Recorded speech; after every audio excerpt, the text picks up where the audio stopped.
Depuis le départ, notre volonté n'a pas uniquement été de créer une entreprise qui gagne de l'argent, mais de créer aussi une entreprise qui a un impact positif sur le monde. Et d'abord, sur ses salariés et sur ses clients. À la fois par la quantité et la qualité des emplois que nous proposons, par nos politiques de diversité et d'inclusion, mais aussi par la façon dont nous réalisons nos prestations. Car notre objectif, c'est de contribuer au bien grandir, bien vivre et bien vieillir de nos clients.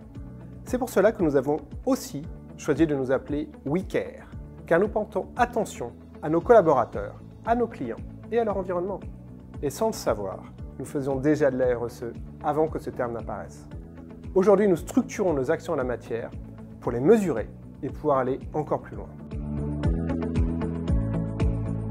L'ensemble des filiales support et commerciales du groupe WeCare sont inscrites depuis déjà plus d'1 an dans une démarche qui est collective, structurée et mesurée. Chacune d'entre elles est représentée par un ambassadeur ou une ambassadrice RSE, soit près d'une vingtaine de personnes qui déploient la feuille de route RSE du groupe au sein des équipes avec brio.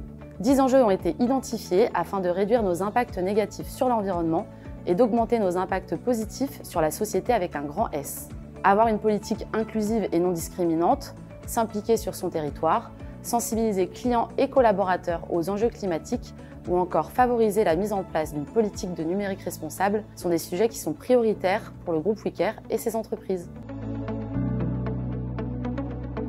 À l'APEF, comme dans les autres filiales du groupe, nous nous déplaçons chaque jour au sein des foyers pour améliorer la qualité de vie de nombreuses personnes. De fait, nous considérons que nous avons un rôle important à jouer pour former et informer nos clients et nos collaborateurs de l'importance des enjeux environnementaux dans leur quotidien. Cela se traduit à la fois au niveau des agences, où nous travaillons pour réduire notre empreinte carbone, via par exemple la digitalisation ou l'optimisation des plannings. Mais cela se traduit aussi au sein des foyers.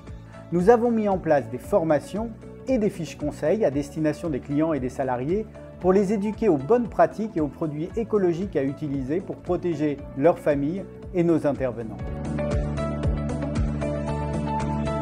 L'enjeu est grand en matière d'attractivité pour un groupe comme WeCare, qui recrute plus de 6000 nouveaux collaborateurs chaque année. Notre stratégie de marque employeur vise à mettre en avant les valeurs de l'entreprise et ses engagements pour attirer les meilleurs candidats.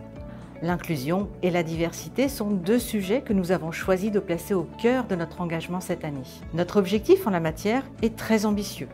Nous souhaitons atteindre les 8% de travailleurs handicapés dans nos effectifs d'ici 2025.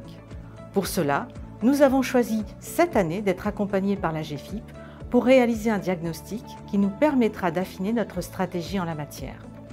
En parallèle, une enquête d'engagement sera menée en 2024 auprès de nos collaborateurs. Elle nous permettra d'évaluer leur niveau d'implication, notamment autour des engagements sociétaux de WeCare.